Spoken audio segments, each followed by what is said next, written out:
அன்புக்குரியலே இந்த நாளில் உங்களை சந்திப்பதில் உள்ளபடியே கத்தரை துதிக்கிறேன், கத்தரை ஸ்தோத்திரிக்கிறேன். இந்த நாள் தியானத்திற்கென்று சங்கீதங்களின் புத்தகம் 68ஆம் சங்கீதம் 16ஆம் வசனத்தை நான் வாசிக்கிறேன்.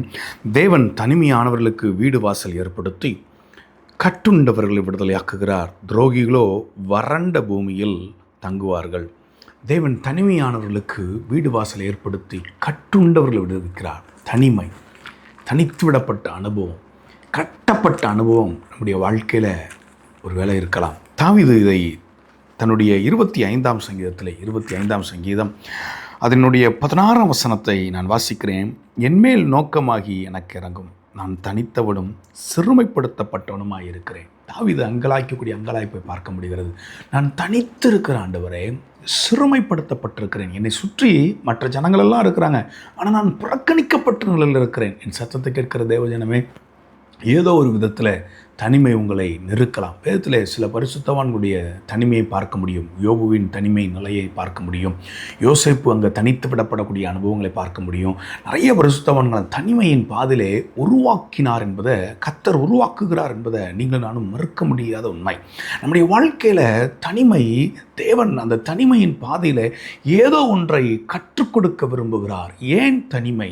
தாவீதுக்கு ஏன் அந்த அங்கலாய்க்கக்கூடிய சூழ்நிலை வருகிறது என்றால், தன்னுடைய வாழ்க்கையில் அநேக யுத்தங்கள், ராஜரிகத்தை நோக்கி, ராஜாவாக தேவன் நியமித்த அந்த ஸ்தானத்தை நோக்கி அவன் பிரயாணப்பட்டு கொண்டிருக்கிறான். அதன் பாதையில் அநேக யுத்தங்கள் வருகிறது, தனித்து விடப்படுகிற அனுபவம் வருகிறது. ஆனாலும் அந்த தனிமையிலே கர்த்தரை துக்கப்படுத்தவில்லை.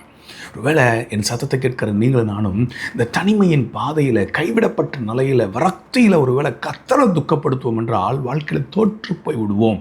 ஆனால் இந்த தனிமையின் பாதையில் நாம் நம்மை உருவாக்குகிறதற்கு, விசுவாசத்தோடு கூட தேவசமத்தில் எழுந்து நிற்கிறதற்கு நாம் நம்மை அர்ப்பணிப்போம். கிதியோனும் தன்னுடைய வாழ்க்கையில் தனித்து ஆலையின் அருகே போராடித்து கொண்டிருந்தான். அவனை ஒரு தூதன் சந்தித்து, பராக்கிரமசாலியே, பயப்படாதே, கர்த்தர் உன்னோடு கூட இருக்கிறார் என்று தேற்றுகிறார்.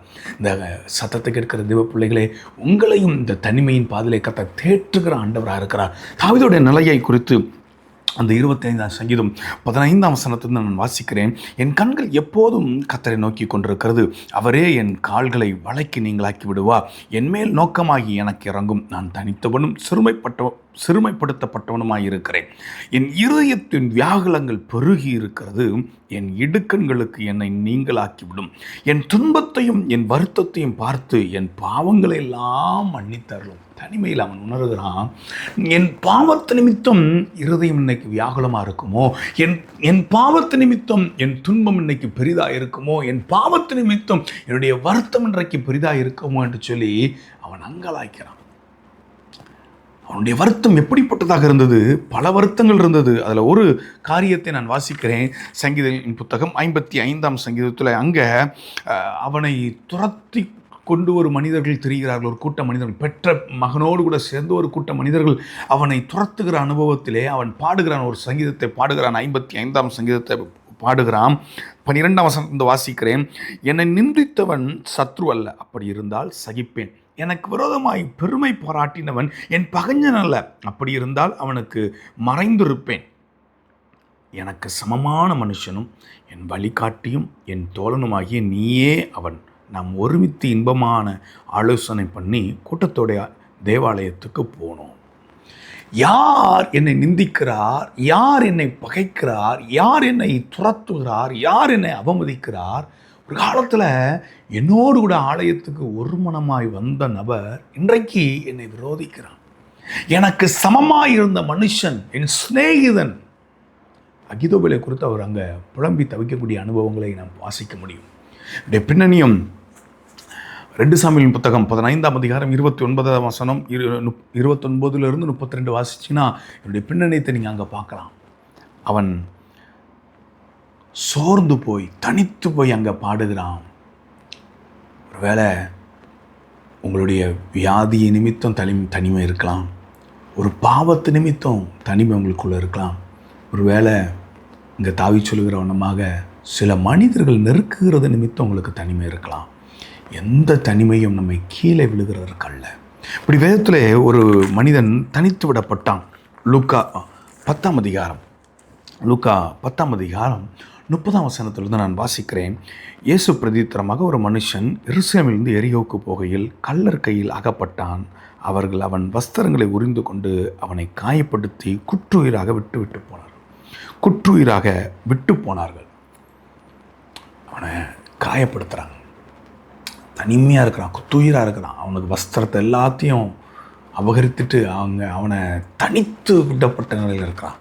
ஆனால் இவனை 3 மனிதர்கள் சந்திக்கிறத இவ்விதத்தில் வாசிக்கிறோம்.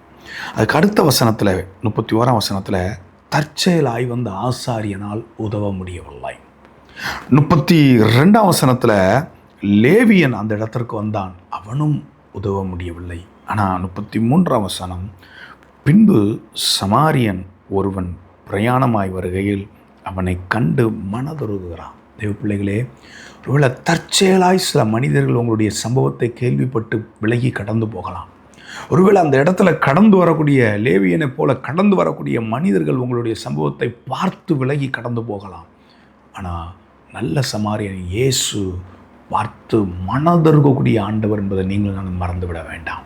இந்த தனிமை உங்களை தவிக்க விடுகிறதற்கல்ல. என்ன செய்கிறார் சமாரியன்?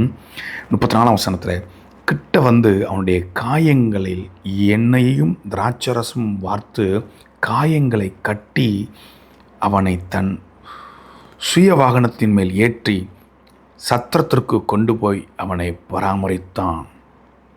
அடுத்த வசனங்களில், மறுநாள் அவன் பிரயாணமாக போகும்போது அவனுக்கு தேவைகளை சந்தித்து விட்டு போகிறத பார்க்க முடிகிறது. தேவ பிள்ளைகளே, ஆண்டவர் மனதுருகி போகக்கூடிய ஆண்டவராக இல்லாமல் மனதுருகி காயங்களை கட்டக்கூடிய ஆண்டவர் என்பதை நீங்களும் நானும் மறந்துடக்கூடாது. இந்த சத்தத்தை கேட்கிற நீங்களும் நானும் ஏன் தனிமை என்று புலம்பலாம்? எதற்கு தனிமை என்று புலம்பலாம்? பல மனிதர்கள் நம்ம எதிர்க்கலாம், வியாதியின் அகோரப்பிடியில் நாம் காணப்படுகலாம். தனிமை நம்மை நெருக்கி சிறைப்படுத்தப்பட்ட ஒரு அனுபவத்தில் நாம் இருக்கலாம். தேவ பிள்ளைகளே, இந்த தனிமையின் பாதையில் தாவீது கர்த்தரை நோக்கி பார்த்தான். இந்த தனிமையின் பாதையிலே குத்துயிரும் கொலையுருமாய் இருந்த அந்த கள்ளர் கையில் அகப்பட்ட அந்த மனிதன் நல்ல சமாரியனாம் இயேசு கிறிஸ்துவின் கண்களில் பட்டான். இன்றைக்கு நீங்களும் நானும் இயேசு கிறிஸ்துவுக்கு சமீபமாக இருக்கிறோம், ஆண்டவருடைய பார்வையில் இருக்கிறோம். இன்றைக்கு உங்களுடைய தனிமையை நீக்குகிறதற்கு ஆண்டவர் போதுமானவராக இருக்கிறார். தாவீதை விடுவித்த ஆண்டவர் உங்களை விடுவிக்க மாட்டாரா? தாவீதை உயர்த்தி அலங்கரித்த ஆண்டவர் உங்களை அலங்கரிக்க மாட்டாரா? ஏன் தனிமையிலே தவறான முடிவுகளை எடுக்கிறோம்? ஏன் தனிமையிலே தவறான எண்ணங்களை கொள்ளுகிறோம்? தனிமையிலே ஏன் கர்த்தர் விரும்பாத காரியங்களுக்கு நாம் எத்தனிடுகிறோம்? இன்னைக்கு நாம் நம்ம அர்ப்பணிப்போமா? இந்த தனிமை என்னை உருவாக்கட்டும் ஆண்டவரே, இந்த தனிமை என்னை உருவாக்கட்டும். எவரையும் மேன்மைப்படுத்தவும் பலப்படுத்தவும் அவருக்கு போதும். அவருக்கு எளிதான காரியம். இந்த தனிமையிலிருந்து உங்களை விடுவித்து உங்களை நேர்த்தியான பாதையில் நடத்தி செல்கிறதுக்கு ஆண்டவர் போதுமானவர் இருக்கிறார். அதனால தான் சங்கீதக்காரன் அந்த சங்கீதத்தில் அழகாக அதை சொல்லுகிறார். 55ஆம் சங்கீதம் 22ஆம் வசனத்தில் சொல்லுகிறார், கர்த்தர் மேல் உன் பாரத்தை வைத்து விடு, அவர் உன்னை ஆதரிப்பார், நீதிமானை ஒருபோதும் தள்ளாட விட்டார். சொல்கிறாளாம், எனக்கு சமமானவன், என் தோழன், எனக்கு நிகரானவன் என்னை எதிர்க்கிறான்னு சொல்லிட்டு கீழே சொல்கிறாரு, கர்த்தர் மேலே உன் பாரத்தை வச்சிருப்பா, நீதிமான ஒருபோதும் தள்ளாட விட்டா. தள்ளாடுகிற அனுபவத்தை தேவன் உங்களுக்கு ஒரு நாள் அனுமதிப்பதில்லை. இந்த தனிமையின் பாதையில் தேவ சமூகத்தில் திரும்பி விடுவோம், கர்த்தர் மேலே பாரத்தை வைத்து விடுவோம். அப்புறம் அதை நாம் நினைக்க வேண்டாம். அவர் தள்ளாட விட மாட்டார். நிச்சயம் நம்புகிறேன். நீங்கள் அர்ப்பணிக்கும் போது சிலரோடு கர்த்தர் தீர்க்கமாக இடைப்படுகிறார் என்பதை நான் நம்புகிறேன். நீங்கள் அர்ப்பணிக்கும் போது நான் நிச்சயம் நம்புகிறேன், இப்பொழுதே அந்த தனிமையை நீக்கி விடுகிறதற்கு கர்த்தர் போதுமானவராக இருக்கிறார். பாருங்களேன், கிதியோன் தன்னுடைய வாழ்க்கையில் தனித்து ஆளையின் அருகை அவன் வெள்ளாமை எல்லாம் அறுத்து கொண்டு வரும்போது மீதியானர்கள் அவைகளை எடுத்து செல்லுகிறதை, அறுக்கக்கூடிய நிலையில் இருக்கும்போதே எடுத்து அவைகளை செல்லுகிறதை பார்க்க முடிகிறது. ஆனால் இவன் தனித்து ஆளையின் அருகே போரடித்து கொண்டிருக்கிறான். ஆண்டு முழுவதும் அந்த ஜனங்கள் உழைப்பார்கள். அறுவடை வரும்போது இன்னொருவர் அவைகளை அறுத்து விட்டு சென்று விடுவார்கள். ஆனால் அந்த கிதியோன் தனித்து ஆலையின் அருகே போராடித்து கொண்டிருக்கிறான். தேவதூதன் அவரை பார்த்து, பயப்படாதே பராக்கிரமசாலியை, கர்த்தர் உன்னோடு கூட இருக்கிறார்னு சொல்லி அவனை தேற்றி, எந்த மனிதர்களால் அவனுடைய வெள்ளாண்மை அழிக்கப்பட்டதோ கிதியோனை மாத்திரமல்ல முழு இஸ்ரவேலர்களும் அந்த கிதியோனை கொண்டு விடுவித்தார் ஆண்டவர் என்பதை நீங்களும் நான் அந்த நியாயாதிபதியின் புத்தகத்தில் வாசிக்க முடியும். எந்த மனிதர்கள் துரத்தி அந்த இஸ்ரவேல் ஜனங்களை நிந்தித்தார்களோ, தனிமைப்படுத்தக்கூடிய அனுபவத்தில் நடத்தினார்களோ, கிதியோனை கொண்டே கர்த்தர் செய்தார். ஏன் உங்களை கொண்டு கர்த்தர் பெரிய காரியங்களை செய்ய மாட்டாரா? தனிமையில் பயப்படாதீங்க. நான் தனித்தவனாக இருக்கிறேன், நான் மட்டும்தான் இருக்கிறேன் நீங்கள் நினைக்காதீங்க. எலியா சொல்கிறான், நான் ஒருத்த மாத்திரம்தான் மீந்திருக்கிறேன்னு சொல்லுகிறான். அன்னைக்கு ஆண்டவர் சொல்கிறார், பாகால் முன்பாக முழங்கால் படியிடாத 7000 பேரை வைத்திருக்கிறேன்றார். ஒருவேளை நான் தனித்திருக்கிறேன் நீங்கள் நினைக்காதீங்க. கர்த்தர் உங்களோடு கூட இருக்கிறார். கர்த்தருடைய வாக்கு உங்களோடு கூட இருக்கிறது. அதை நம்புங்க. தாவீதை விடுவித்த ஆண்டவர், பரிசுத்தவான்களை வழிநடத்தின ஆண்டவர், குற்றுயிரும் கொலையுயிருமாய் இருந்த அந்த மனிதனை சந்தித்த ஆண்டவர் உங்களை சந்திக்க கர்த்தர் போதுமானவராக இருக்கிறார். கண்களை மூடுவோமா? தகப்பனே, அதனால் நாங்கள் ஒரே மனமாக ஜெபிக்கிறோம். தனிமையில் வியாகுலம், தனிமையில் வியாதி, தனிமையில் ஆண்டவரே அப்பா ஸ்தோத்திரம், மனிதர்கள் எதிர்த்து ஆண்டவரே அந்த தனிமையின் பாதையில் நிந்தித்து வடிக்கக்கூடிய கண்ணீர்கள், மனிதர்கள் மூலமாக தனிமைப்படுத்தப்படக்கூடிய அனுபவங்கள் வரலாம். நான் மாத்திரம் இருக்கிறேனே, எனக்கு துணை ஒருவரும் இல்லையே என்று சொல்லி கலங்கி கொண்டிருக்கலாம். இயேசுவின் நாமத்தினாலே இப்பொழுது நாங்கள் ஒருமனப்படுகிறோம். இயேசுவின் நாமத்தினாலே இந்த தனிமையிலே ஆண்டவரே அவர்களுடைய துக்கங்கள் விலகட்டும்.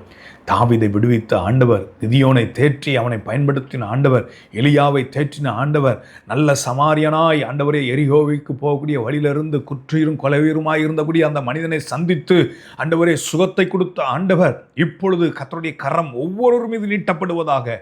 தனிமையிலே கர்த்தருடைய கரம் ஆறுதல் படுத்தும்படி நான் ஜெபிக்கிறேன். பதிலாய் நீர்க்கிரியை செய்வீராக. மகிமையாய் சாட்சியாய் நிறுத்துங்க. பரிசுத்தவான்களை சாட்சியாய் நிறுத்தினது போல இந்த சத்தத்தை கேட்கிற தேவ ஜனங்களையும் சாட்சியாய் நிறுத்துங்க.